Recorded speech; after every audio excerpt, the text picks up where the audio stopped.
Thank you. Welcome, everybody. Welcome to this edition of our webinar on fractional sustainability leadership. And I'm very proud to have two guests today. Danielle Azoulay and Craig Riley are with me here today, and I'll have them introduce themselves shortly. A few housekeeping notes first. We are recording this session and it will become available on our website. So with that in mind, I'll ask everyone to keep their microphones muted, and we will open it up for a Q&A towards the end of the session, and we'll allow everybody to ask questions. We're taking the first 30 or so minutes for a conversation between the three of us, Danielle, Craig, and myself, and then we'll open it up for Q&A, wrapping it up within 45 minutes. So let's get started. Danielle, ladies first, please let us know who you are and why you're in a webinar on sustainability. All right. So, well, Henning, thank you for having us. And I'm excited to be here and meeting all new people and new faces. I have been a sustainability practitioner in-house with some of the largest Fortune 500 companies over the past 20 years. And about 3 years ago, I left the in-house job because I thought we needed to scale sustainability faster. And I started my own fractional chief sustainability officer company called the CSO Shop. And that's when I was able to connect with Craig. And he and I were doing something similar, but in different sectors. My expertise is really in the consumer packaged goods, fashion, beauty, food. And Craig will tell you his expertise. And we started to realize there was a bunch of us out there that were kind of doing something similar. And then there was a lot of other people who were saying they could do what we were doing, but without that specific expertise. And so we saw a real need within the marketplace to maintain a certain level of expertise and of quality within the sustainability profession. And we started the Fractional Sustainability Leaders Collective, which is who we're here representing today, the FSLC or FSL Collective, to sort of establish what are the best practices, who could qualify themselves as a fractional sustainability leader, and all of those like really thorny questions that come up at the beginning of something, right? And yeah, so anyways, that's who I am. I'm very excited to be here today and talk more about the need and the evolving landscape for sustainability professionals. Thank you, Danielle. Craig, how about you? Where do you come from, and what brought you into the fractional sustainability space? Yes. Similar to Danielle, yes, I'm a long-term practitioner in the sustainability and environmental management or environmental ops space. So way back in my career, I was doing a lot of environmental compliance, environmental management, but I moved into the sustainability space about 20 years ago, and I've been working in the corporate sustainability space for the last 15 years. Prior to striking off on my own and starting my business, Align Sustainability, I was working as a VP or director in the management consulting industry, where I was leading large scale sustainability programs, strategic planning, transformation projects. I was heavily involved in I'd say the regulated industries, so more of your manufacturing, diversified manufacturing, industrial, transportation, renewables, utilities, climate tech, those kind of spaces. And I served as either an advisor, a principal, or as a stand-in for the leadership of the sustainability strategy. So in the consulting space, we would call that like a staff aug or a staff extension. And so I was basically doing that for large and small businesses. I started up Align Sustainability in 2023, and I really kicked it into high gear in 2024, where I continued to do kind of a mix of fractional and advisory work. And of course, like Danielle, we'll talk a lot more about this. In 2024 is when we started the creation of the Fractional Sustainability Leaders Collective, which I'm the president and a founding member. Danielle is a VP. And why did I join it? Similarly, we'll talk a lot more about this. For me, and I think for most of our members, it wasn't like a work-life balance type thing. We see this more as an opportunity to drive impact, to have scale, to provide a new resourcing model that allows us to work for any and all organizations. That I think a lot of times, if you're in the consulting space, there's just limitations. And if you're in-house, you're just working within that industry and you're going to have your own limitations. So many of us bring like deep sector and industry expertise that we look to continue driving that those sustainability strategies like at the industry level. So Mm. back to you. Thank you. So before we talk about the collective and the fractional aspect of the work, let's talk about sustainability. A lot of our audience are sales leaders, fractional sales leaders, and they might not be intimately familiar with what do you mean when you talk about sustainability, because within different companies, within different industries, there are very different definitions, very different approaches to what that means. So let's talk about that. Can you share a little bit of what you cover and what you mean by sustainability? Yes. Well, thank you for that, Henning. Yeah, and I think both Danielle and I want to uh, carry the spirit of your discussions that we've learned from you, that this is very much a dialogue. But given sustainability is quite a complex and nuanced topic, and it means a lot of things to a lot of people, this is the one slide that we figured we would maybe share for the group and that we thought would be helpful. So just maybe give me a thumbs up that you can see the slide. Okay, excellent.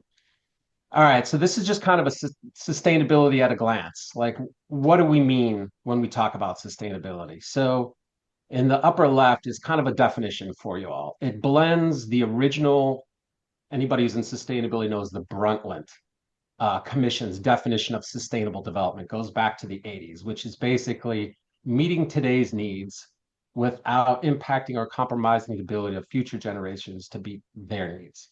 What does that look like in practice for companies? So, what are we talking about? So, businesses need to have a dual view. They have to think about how they impact these sustainability issues, environmental and social issues, but also they need to think about how those issues, how those topics are affecting their business from a risk perspective, financial perspective, a procurement perspective. What are your customers asking for? Like, how are those topics, those issues affecting you? One of the best frameworks that came out of the sustainability movement over the last 2 decades was the triple bottom line or the three-pillar approach to thinking about sustainability. And that's what you see on the right.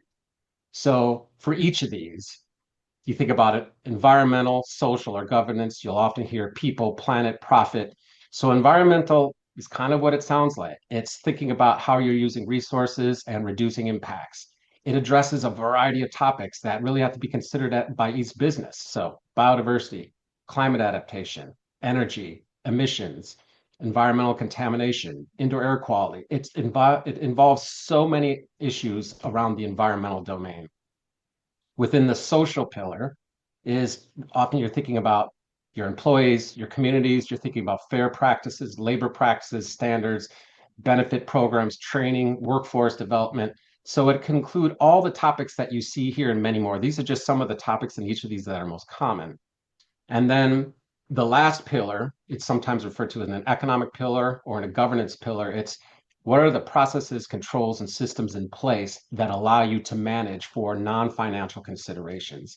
And it addresses everything from like how you're structuring your organization, so board diversity, oversight, your policies, but it also involves very specific issues, which have really come to fore in our work in the last 5 to 10 years around anti-bribery, cybersecurity, data protection.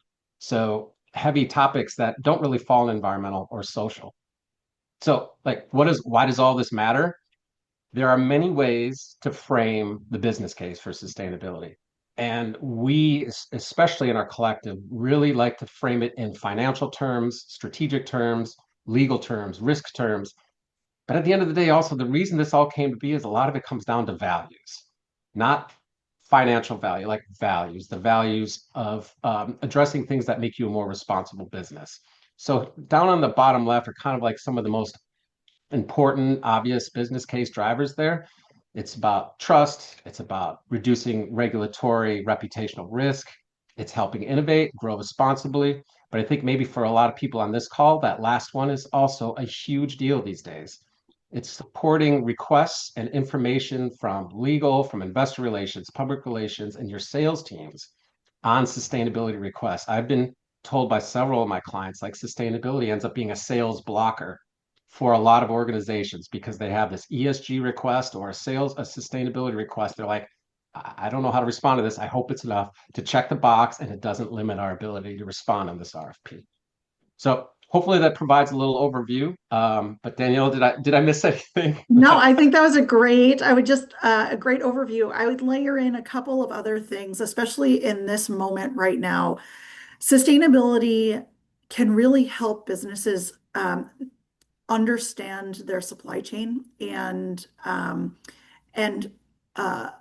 it forces them to engage on environmental and social factors, human rights risks that could be barriers for import or export that could mean real reputational and financial losses if not done correctly.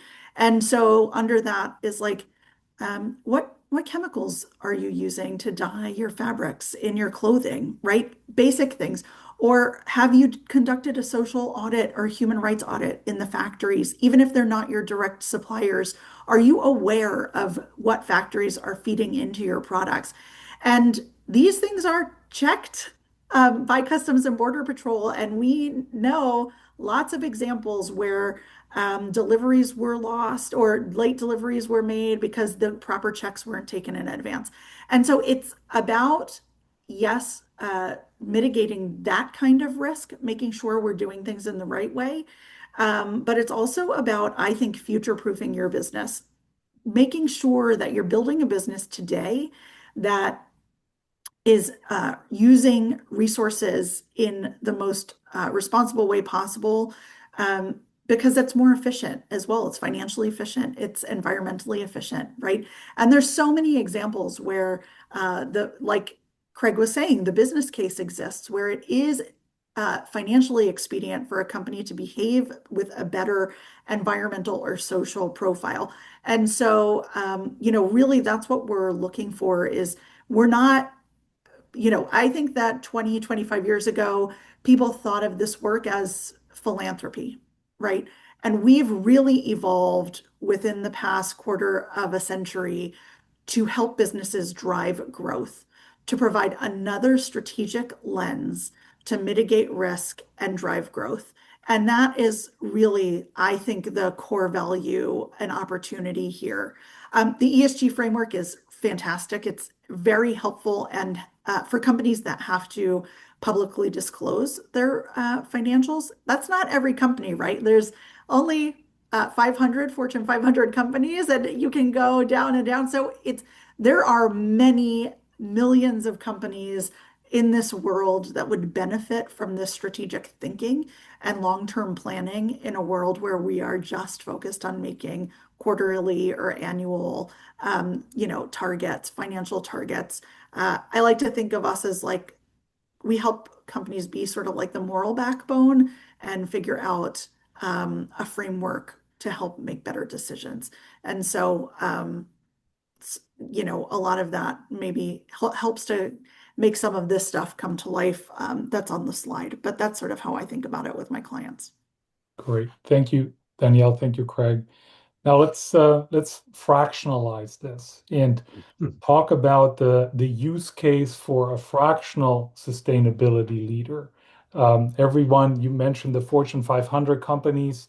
In most of those organizations, that those topics that you just outlined occupy more than one large department within the organization. But you mentioned the millions of companies that probably haven't embraced the sustainability topic yet because they think of themselves as being too small. What's the use case for a fractional sustainability leader? Oh, that's such a good question. Craig, do you mind if I jump in on this one? you jump and I'll add if need be. Okay. So, the way I think about it, Henning, is while Fortune 500 companies are the ones we know, the brands we engage with every single day, right? The ones we might own stock in or what have you, the companies in their tier one, tier two, or tier three who support the product and delivery or the services of those companies that are in what we call the value chain of those companies are now being asked by those companies to implement ESG or sustainability strategies.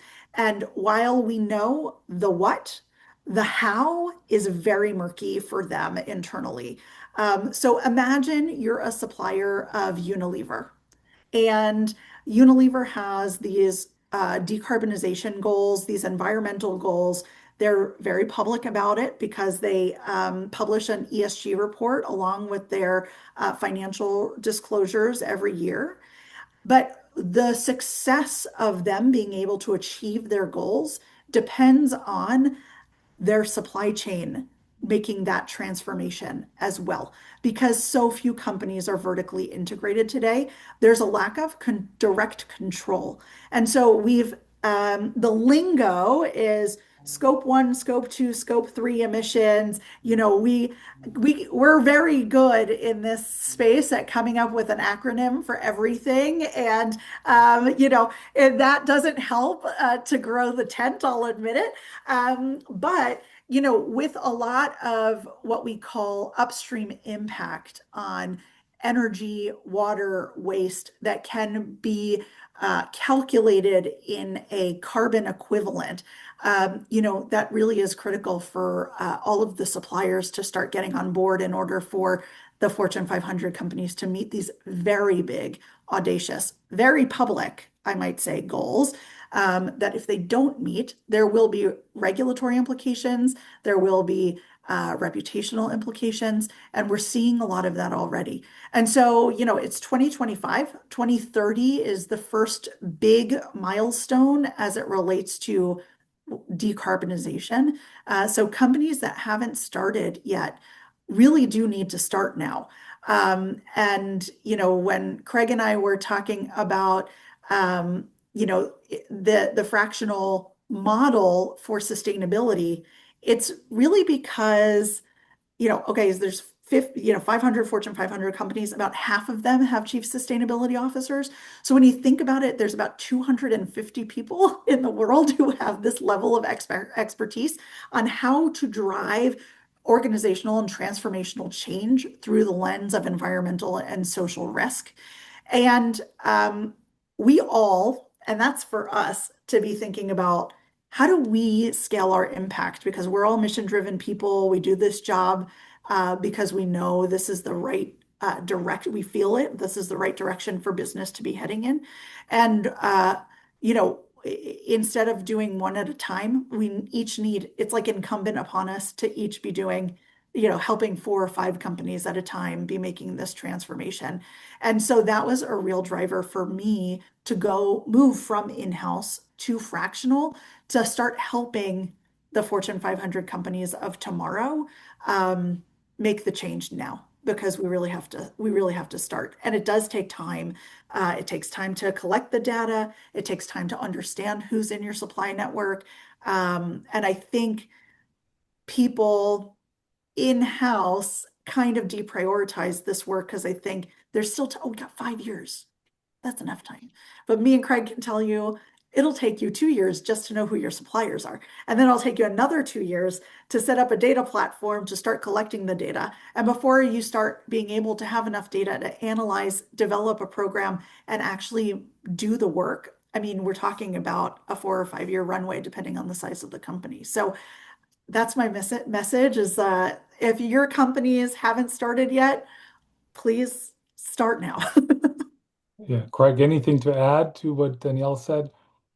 Well, I know, Henning, you probably have a slew of questions. I could build on that, but I could also save it because I think your question gets a little bit to like why we even looked to create the collective in the first place. Like what led us to what was the business case and the need that we saw that was out there. I can happy to build on that a little more from like the founder's perspective, but I can hold that too. Let me piggyback on what Danielle said first, because what you're describing is a process where sort of you backing into the supply chain of Fortune 500 companies. Now, of the millions of businesses in the US, not everyone is a tier two or tier three supplier to a Fortune 500 company.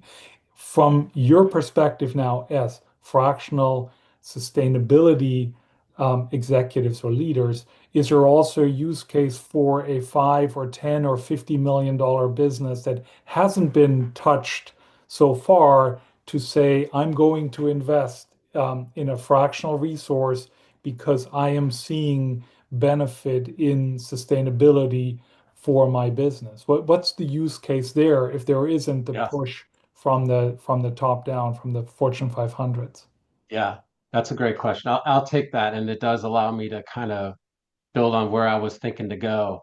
Um, there's six founders. If you go on our website, and you'll see that those are the six founders, and there's three officers, Danielle and I being two of those. And you know, we came together knowing that we see this as a new, dynamic, agile, and even disruptive model for resourcing sustainability, for I don't even want to call it outsourcing anymore, because as a fractional, you're not outsourced, you're embedded, you're integrated. And we see that as a new way of resourcing sustainability as a function, as a need.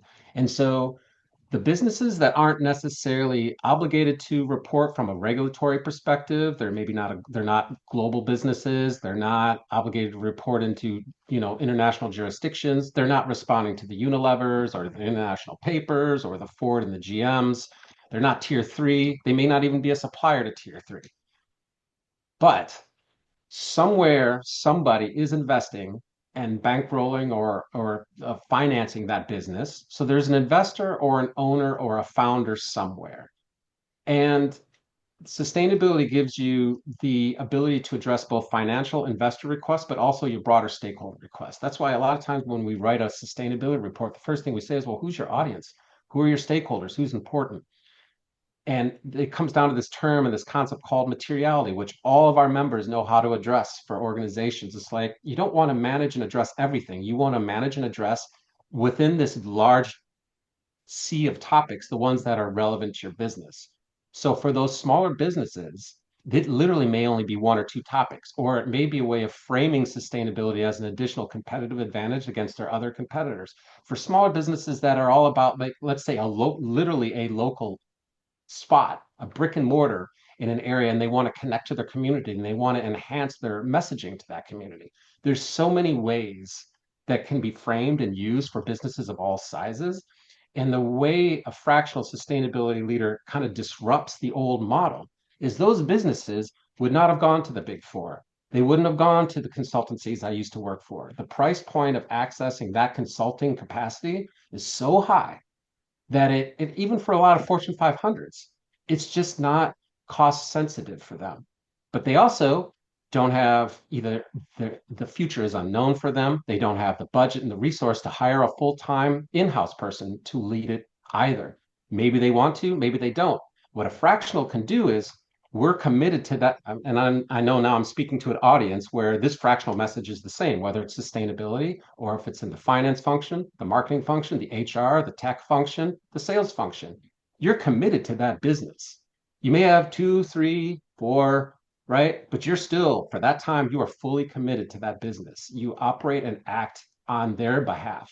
And so for us, that means doing the same thing, but addressing the sustainability function in a way now that those smaller businesses just couldn't do before. They couldn't hire full time, and they were blown away by these large scale consultancies and the cost models and the approach. Like, wait, this is way overcooked for me.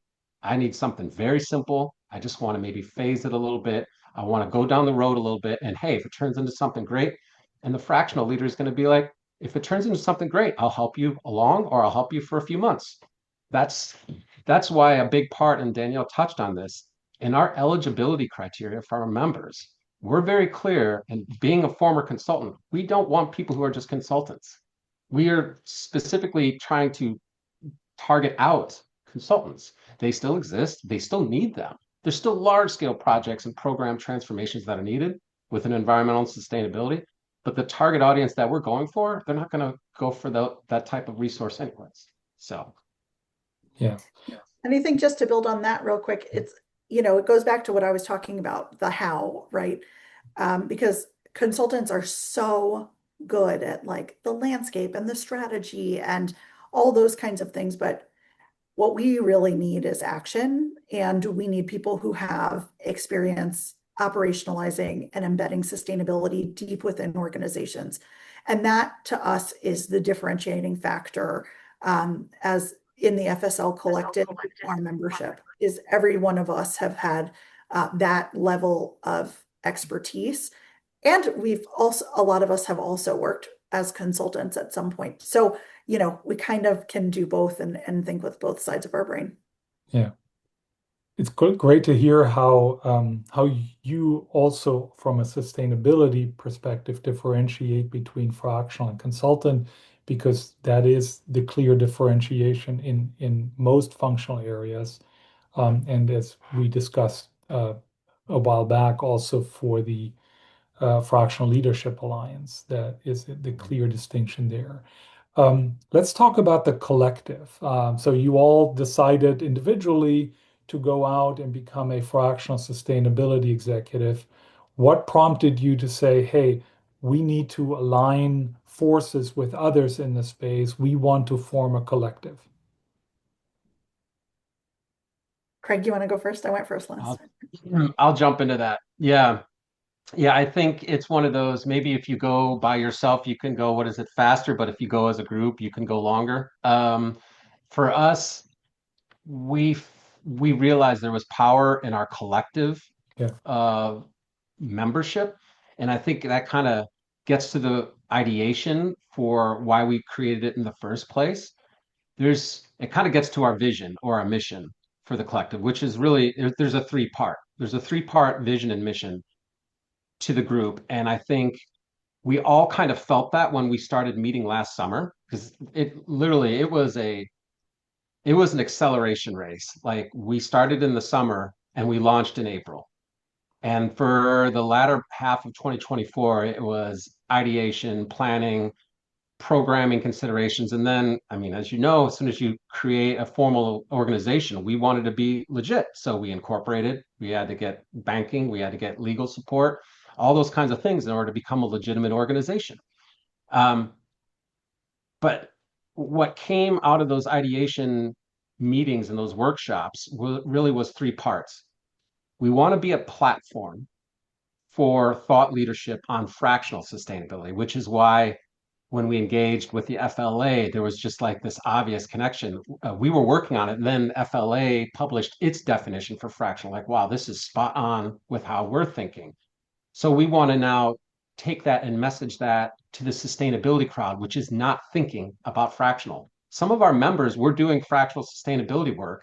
They never called it fractional. And then when we defined it for them, they're like, that's what I've been doing for 5 years. Like, that's fractional sustainability leadership. It's like, oh, I thought I was just a consultant. It's like, no, no. So it's a platform. Um, Probably the biggest one, especially now, is we want to be a resource for companies seeking fractional sustainability leaders. So if an organization doesn't even know where to begin, but they know they want to do something, and they can just start Google checking, they can go to our website and they can find members that are targeted to their sector that hopefully have, the time and the availability to do so. And that's the point. It's a resource for companies. And then third and foremost, well, maybe not foremost, they're all important, is just being a community. Being freelance can get a little lonely, right? And so the membership has become for me, my colleagues. I used to manage a global network of sustainability professionals that was over 1,000 at one of my companies. Um, and now there's this much smaller, curated US-based business across different sectors. We think a little bit similarly, but yet divergent in a lot of ways. And so we find, I think, some of that collaboration and cohesiveness there, and some of them have even become business partners as we work on engagements together. So I think that kind of is a driver for how it came to be. Danielle, anything to add there? No, I think that's spot on. And I think also I'll just add that, you know, when you're independent, sometimes you don't have the resources or like the uh, access to information maybe that you do as like a large corporation with like a government affairs department or whatever. And we've curated our membership so that we have kind of sort of substituted that. So to Craig's point, it's like we end up being even a resource for each other. Well, hey, do you guys know the latest regulation on this? Like, what do we need to know? What's germane? Or how are you implementing this? Does someone have a tool that they're using? And so we are kind of a rising tide lifts all boats kind of an organization where we're not, even though you would think that we're competing, even though we're doing the same thing, we're not really competing with each other. And it ends up being much more of a collaborative spirit and atmosphere. And so it's been a very cool, I would say, initial 6 months of launch to see how this has been organically evolving to meet the needs of our membership and also to start spreading the word externally that this way of working exists and you can, any CEO, CFO, CMO can start sustainability work today, even while we're making the long-term case to get an internal dedicated department.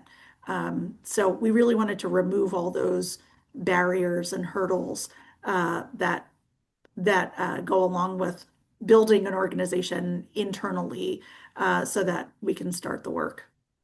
Okay. We've raced through the first 30 minutes already. I'll ask one more question and then we'll open it up for Q&A by the other folks on the call here. What's your vision for the FSL Collective? Where do you see the organization in 5 years? Good question. Craig, you're the president. What's your vision? Um, so I think both of us have something to add on this one. I'll try and make it quick though. When we launched Henning, it was so exciting. There was so much exposure. We grew from 20 followers on LinkedIn to over 1,000 within just a couple months. The sustainability crowd is very active on LinkedIn, right? So our international friends and network and all that have chimed in as well. There's been discussion of having like international nodes of the collective that can do something similar in other geographies. But kind of where I see, maybe this is more of my, a little more of the dry presidential view, and this is where I look to Danielle to always add some spice into my perspective. Um, I come back to that three-part vision for us.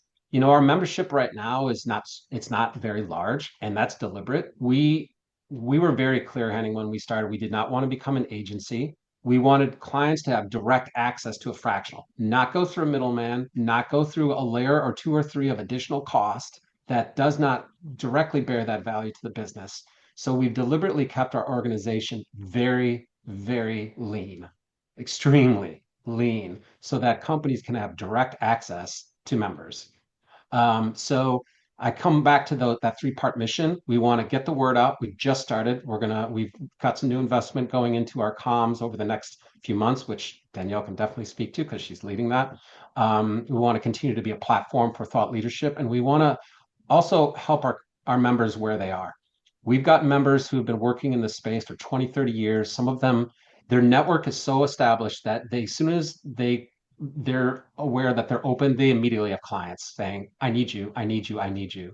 And we have others who are building new networks who are frankly, especially in this current environment, like they're a little stretched and they're like, I need more leads. I want to get more opportunity. So we're trying to also meet our members where they are. So it's very important that we keep that member focus for me. But yeah, maybe I'll throw it over to Danielle to just add that last point so we have time for Q&A. I really just in 5 years would love anyone who's starting a business or growing a business to have awareness that this is an option for them to start their sustainability and impact journey. And also to lean on us as advisors or consultants so that we can help in their strategy development and implementation plans from the beginning. One of the hardest things is to retrofit sustainability into 100-year-old corporations. We've done that. I've done that before. Craig, I'm sure, has done that before. Yeah. And it's much easier where for younger companies to start from the beginning. And so, we're only a phone call away, and hopefully people actually reach out to us and want to start that conversation. The earlier, the better. And we can help them figure out how to make sustainability work for them in terms of a strategic driver of growth. Okay. If you have a question, just unmute yourself. And Andrew, you're waving your hand. Dan, you unmuted. Dan, I'll let you start. And then Okay, Andrew. this is fascinating. I had never thought there was such a thing. That's why we're here, Dan.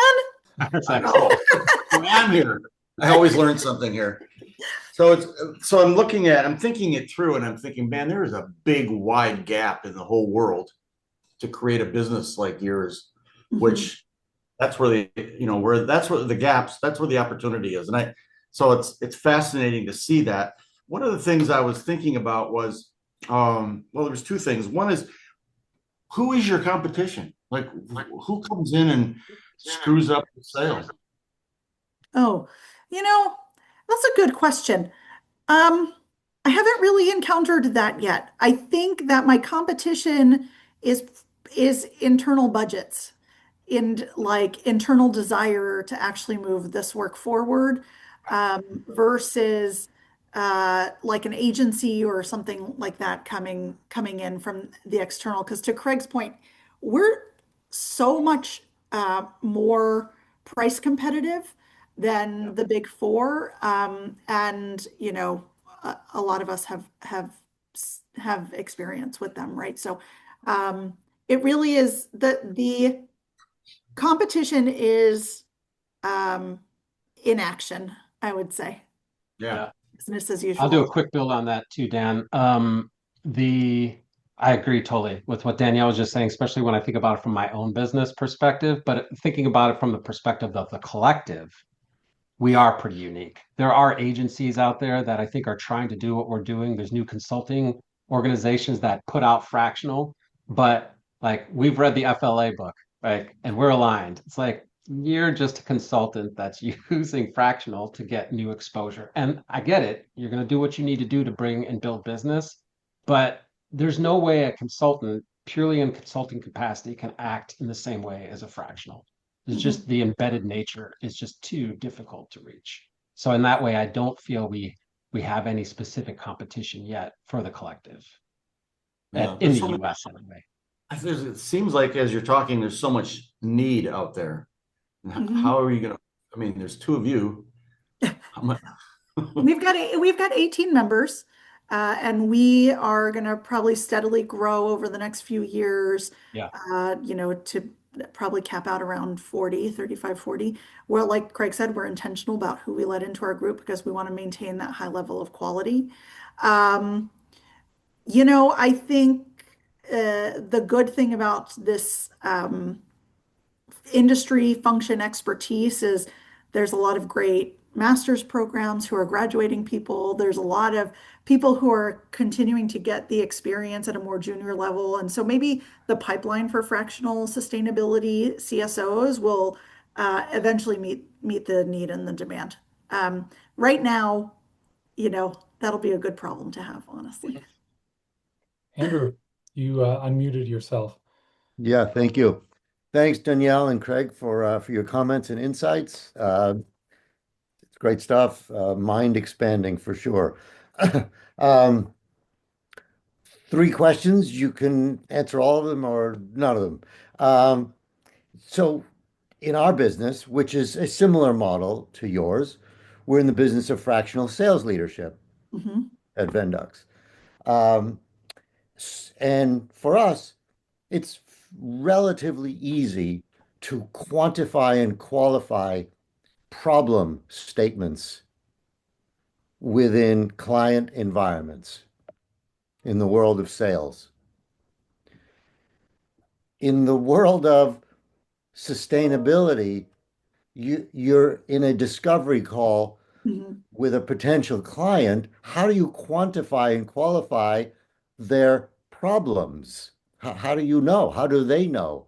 So that's question one. And related to that is how do you quantify your impact and your work over time? Great question. And the third one, um, to what extent is sustainability in general the flavor of the day based on the directions that the political winds are blowing? I'm guessing a couple of years ago, sustainability was higher on the agenda for many companies, and today it's relatively low on the agenda. Mhm. So, but that's perception. Yeah. Those are my three I'd love points. to start with your last one first. And I'll We take the first two. Great. We think about sustainability.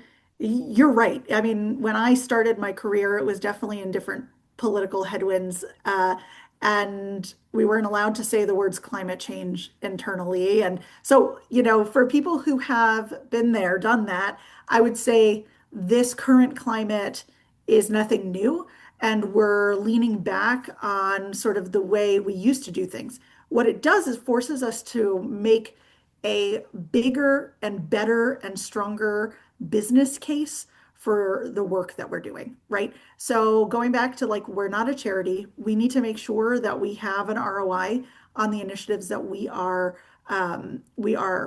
putting forward, and that actually they're making the business stronger and more resilient. And at its core, that's really what I think we can do.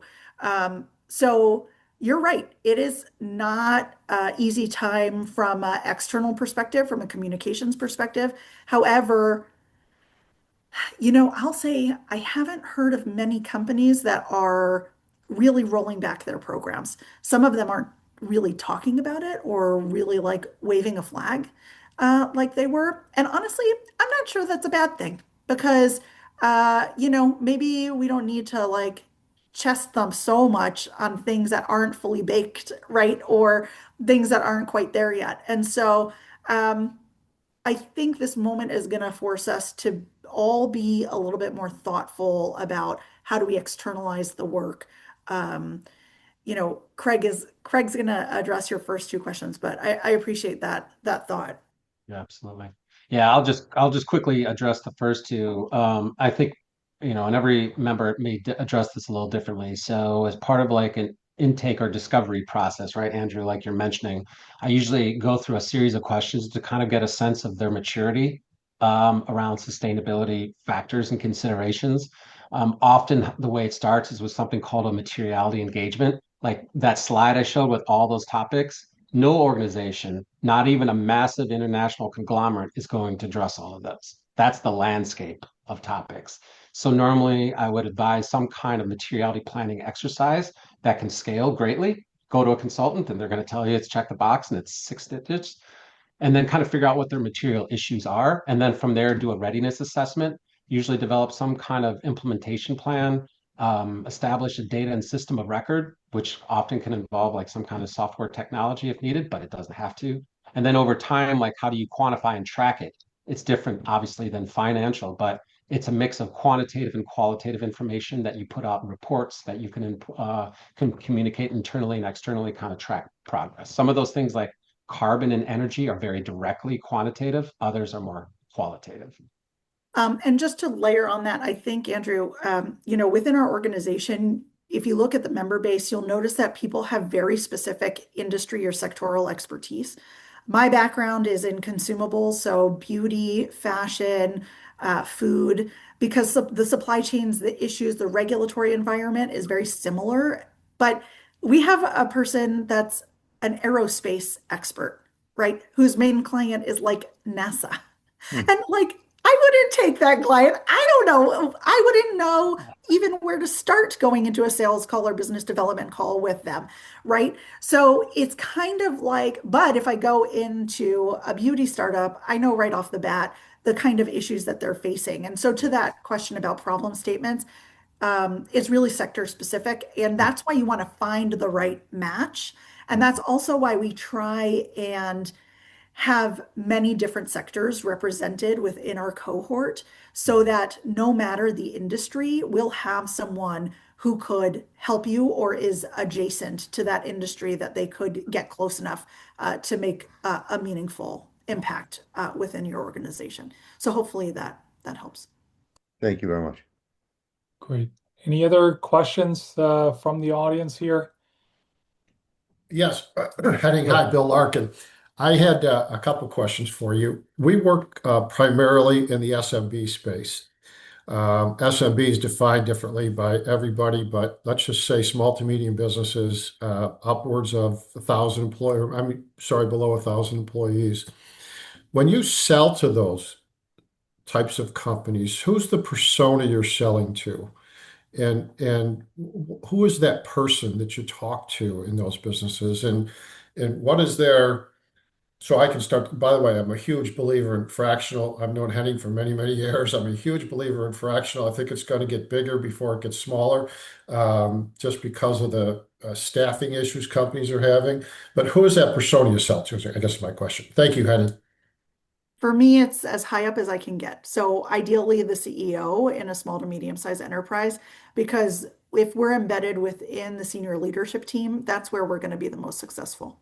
So the CEO, the COO, CFO, sometimes I would say, those would be my top three. Craig, how about you? I definitely agree. It's usually CXO, and often sustainability will sit somewhere within the function that finds it most important. At that scale of business, there's potentially starting to be some new strategic functions at the corporate level. And often those strategic functions, especially if they are market facing or customer or community facing, then sustainability will start to become more and more of an importance. And then that's where, again, where a fractional could like jump in and kind of shape that in some kind of way. I mean, that's definitely the point of an intake and a discovery process, is just to kind of get a sense of what's your business, what are your needs, what are the drivers for doing sustainability, so you can right size it, and make it make sense for the business.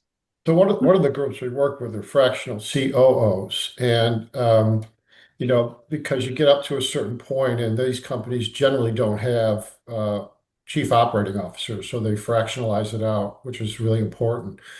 When we talk to COOs, what should I be listening for your services?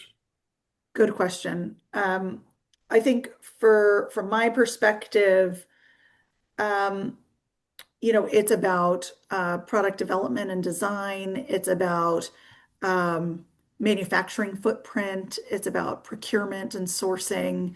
Um, those are the main things. Um, and then, just to build off of what Craig was saying, I like to really understand what are the biggest either issues and goals that they have on their plate, and how can we look at those issues and goals through the lens of sustainability and human rights. So that we're kind of, embedding, but also solving a problem at the same time. Yeah, it's a great question. This is why I love having these discussions with Danielle, because we have such a different, like complementary but different view on how to approach it. Just a quick build. Definitely, if there's a sense of sales blockers. So I've definitely heard from some of the small and medium SMEs that I engage and work with, of the term sales blockers, meaning the sustainability thing has started coming into our sales channels, and it's blocking our ability to have open access to that client. Interesting. Um, so requests for anything around environmental and social considerations may be something that the COO is hearing, perhaps. They may be hearing any requests around something that doesn't sit in your typical financial and cyber and data security perspective, around nebulous environmental and social considerations. So coming from the investor or the founders. So we often think of private equity as one potential target for collectives, because again, they don't have the resources to hire full time, but either the private equity firm, the owner, or within the market, they're getting some kind of request, just little pings for this kind of information. And if you could check that box at a low cost and just say you're addressing it, it goes a long way. And the last And maybe the one that is often perhaps most powerful for those size businesses is just responsiveness to stakeholders, employees, communities, the places where you operate. To add this new lens into your business, thinking about sustainability factors can go a long way to showing you're a responsive business. You're not just thinking about the long-term financial benefit of the business, you're also thinking about the employees and its overall impact within the community and being a more responsible citizen. And addressing that allows you to, addressing what we do allows you to check that. Craig, Danielle, thank you for your time today. I learned a lot. Thanks, Bill. Thank Great. you. Thank you, Bill. Craig, final question for you. How can people get in touch with the collective if they want to find out more? Absolutely. I'm glad you asked. Quick, yes, we have a website, so it's fslcollective.com. We have an email address, info@fslcollective.com. We have another one for our officers that just comes to Danielle and myself, as well as Brian Schoening, who is our treasurer. So the best place is to get access there. If it's appropriate, Henning, I would gladly provide Danielle and I's contact information for ourselves as individuals and our individual businesses, if that makes sense. I know we don't have a contact slide or anything like that, but fslcollective.com is, we put everything there. We've really built out that page, including some new stuff that this audience may really appreciate around just fractional leadership that I think they may really like. Great. Wonderful. I think the website looks fantastic. As you know, I had a chance to look at it this morning to check out how you're incorporating the Fractional Leadership Alliance content there. So thank you for doing that. And more importantly, thank you for joining us for this webinar. Really enjoyed the conversation. There's a whole lot more to cover. And I think the website addresses a lot of questions. So thank you for joining us. Have a wonderful rest of your Wednesday and a wonderful rest of your week. Take care. Bye-bye. Thank you. Thank you so much, Thanks, Henning. everybody. Thanks, everyone. Bye.